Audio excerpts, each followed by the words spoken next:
Bismillahirrahmanirrahim. Kıymetli basın mensupları, hoş geldiniz, sefalar getirdiniz. Simultane tercümemiz mevcuttur. Basın toplantımızı İngilizce olarak yapacağız. Öncelikle bu sabah burada olduğunuz için çok teşekkür ediyoruz. Ben Taha Ayhan, İslam İşbirliği Gençlik Forumu Başkanıyım. İslam İşbirliği Gençlik Forumu olarak ve şahsen Gazze Mahkemesi, Gazze Tribunal'ın kurulmasıyla alakalı baştan itibaren destek olduk. Ve bugün burada Sayın Doktor Richard Falk ve Sayın Doktor Hilal Elver Hoca'nın dünyaya yeni bir önerisini sunmak için bulunuyoruz. Önce Gazze Mahkemesi nedir ondan kısaca bahsedip sonra konuyu özetleyip açılışı yapacağız inşallah. Ve sizin çok değerli sorularınızla ve mülakatlarınızla da konunun etkili olacağına inanıyoruz. Gazze Mahkemesi'ni bundan yaklaşık 12 ay önce tesis ettik.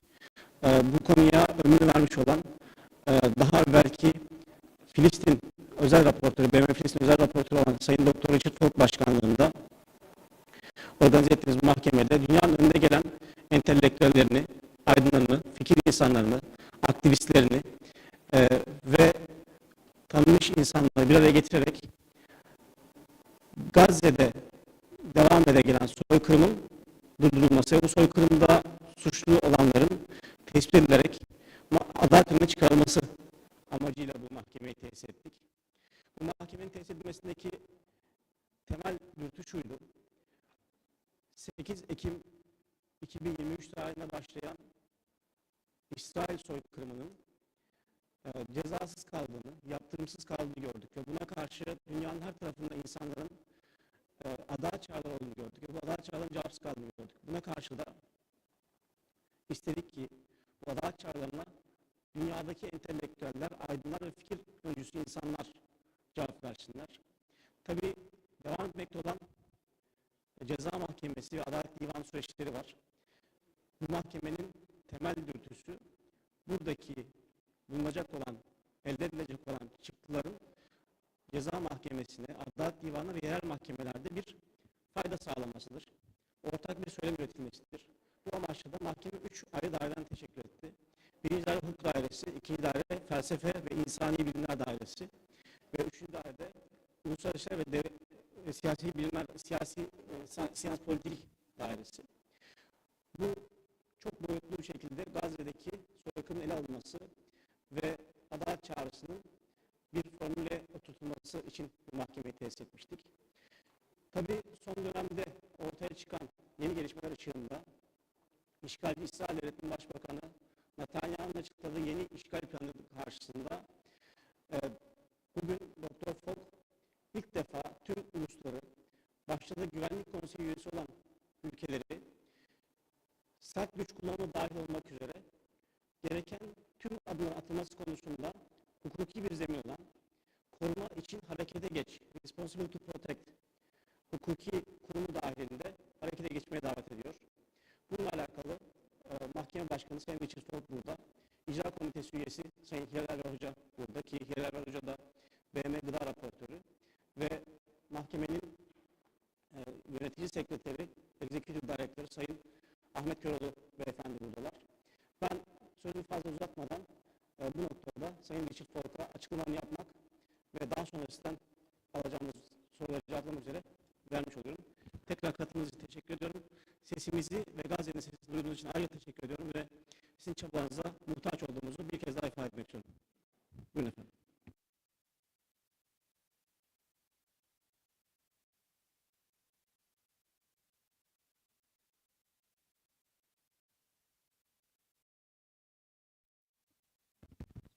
Oh, no.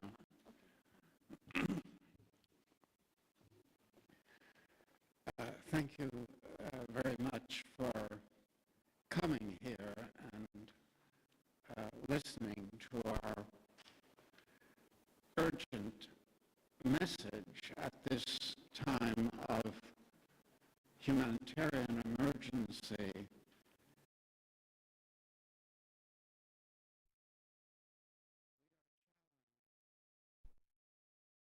as never before. Those of us who formed the Gaza Tribunal by the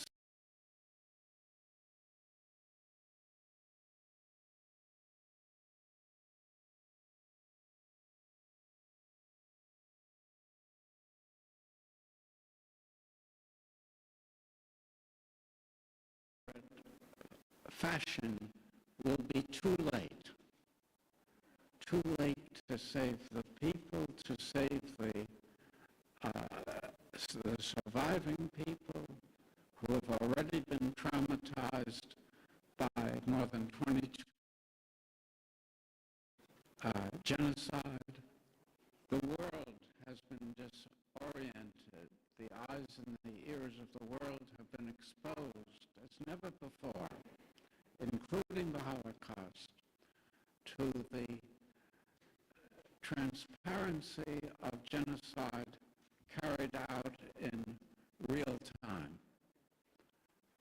It challenges our humanity to act at this point.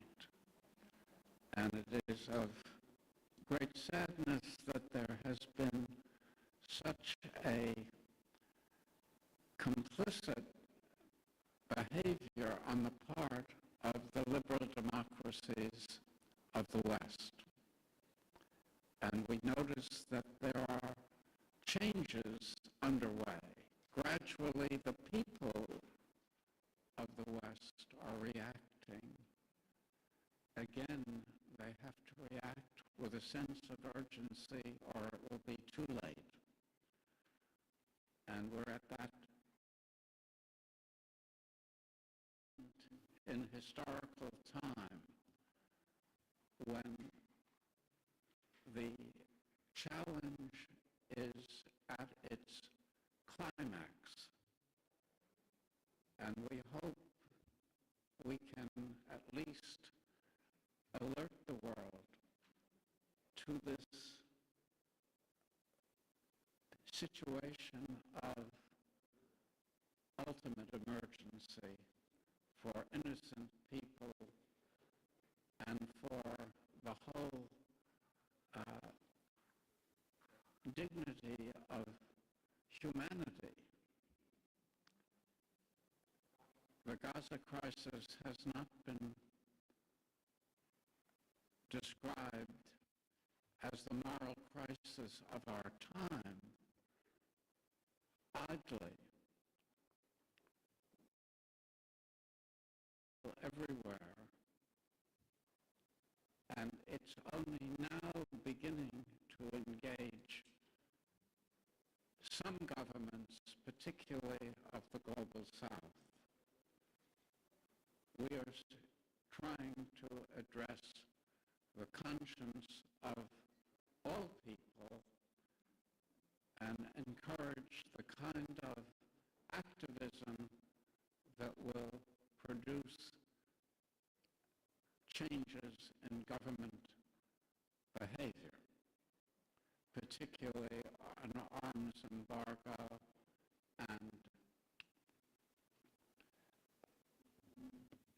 and various forms of sanctions, both public and civil society initiated,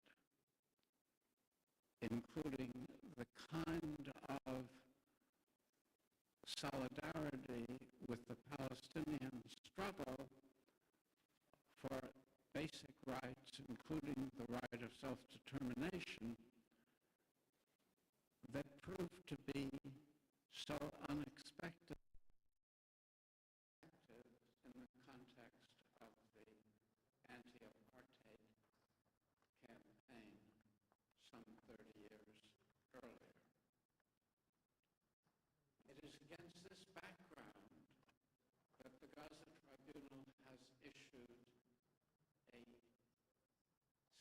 an emergency statement that is aimed at being responsive to this unique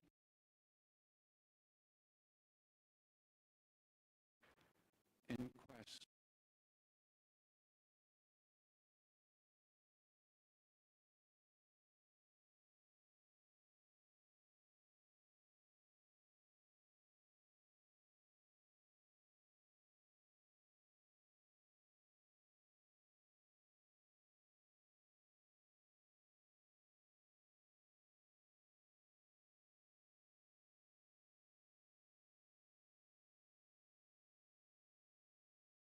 a jury of conscience that will make a final set of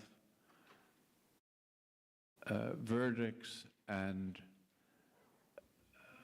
strong judgments. And it's our hope that this kind of civil society uprising reflects both a growing mood of dissatisfaction with what governments and international institutions are doing. And one further point is the sensitivity to this changing environment that has been expressed by the sanctioning of the UN Special Rapporteur on occupied Palestine, who was one of the leading tellers of truth, the messenger of truth to the world, a sanctioning by the US government that punished the truth teller and rewards those who have been disseminating lies about the realities of Gaza. This is reinforced by the August 10th assassination of Assas al-Shafir and his Al Jazeera colleagues in another violent, deliberate effort to silence truth tellers and to confound or confuse the world with falsehoods. So part of the Gaza Tribunal is to strengthen the role of truthful conceptions of reality.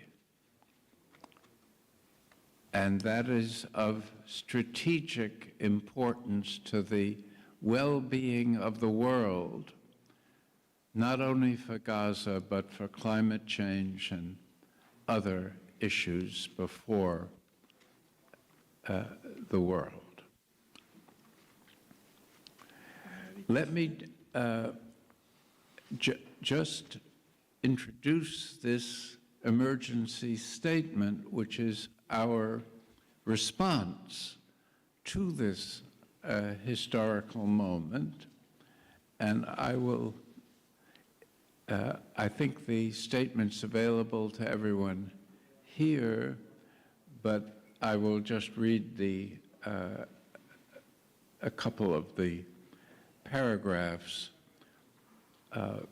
introducing it. Basically, the statement calls for the empowerment of the General Assembly of the UN to evade the veto in the Security Council and the slowness with which International Court of Justice operates and its technical limitations to law, where, as I've tried to suggest, the real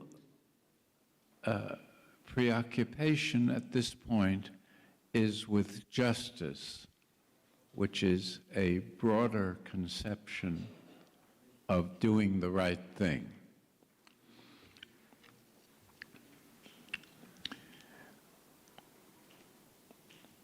As was already suggested, and I'm now quoting from the statement, on August 7th, the National Security Cabinet of the Netanyahu government approved a decision opposed by Israel's own military high command to engage in a further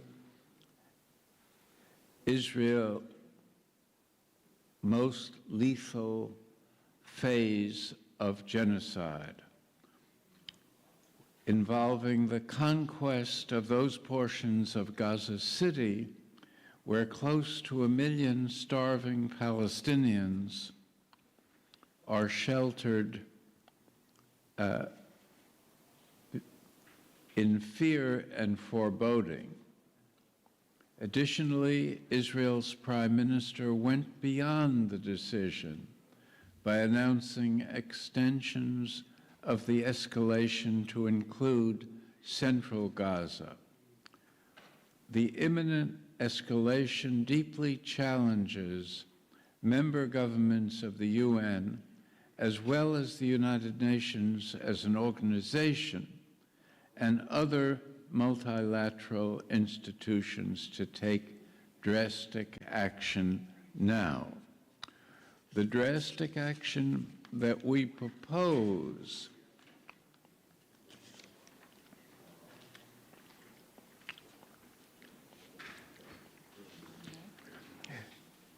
involves a combination of relying on existing policy instruments within the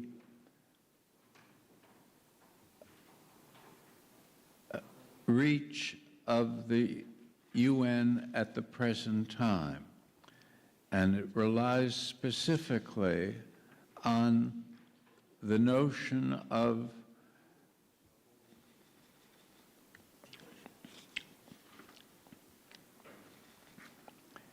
the Uniting for Peace resolution, which was enacted back in 1950, the time of the Korean War, and successfully invoked during the Suez crisis of 1956 to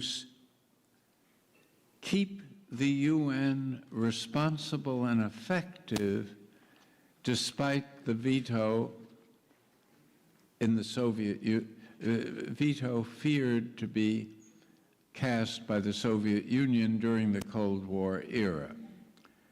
Subsequent to the Cold War, in the context of the genocide that affected Bosnia,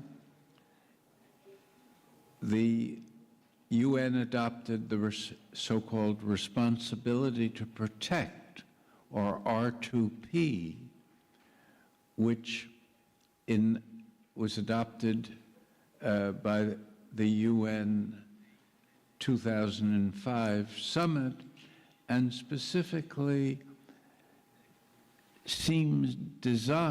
was designed to meet the kind of humanitarian and political crises of the sort that have been allowed to unfold over this period in Gaza. We are hopeful of participating in the upcoming General Assembly meetings in New York in September to bring this into the agenda of the UN in this spirit of emergency.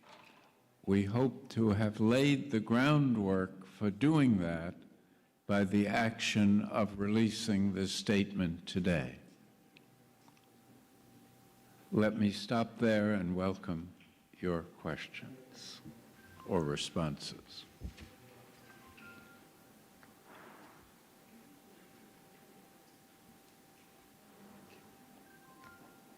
Mikrofon alabilir miyiz acaba?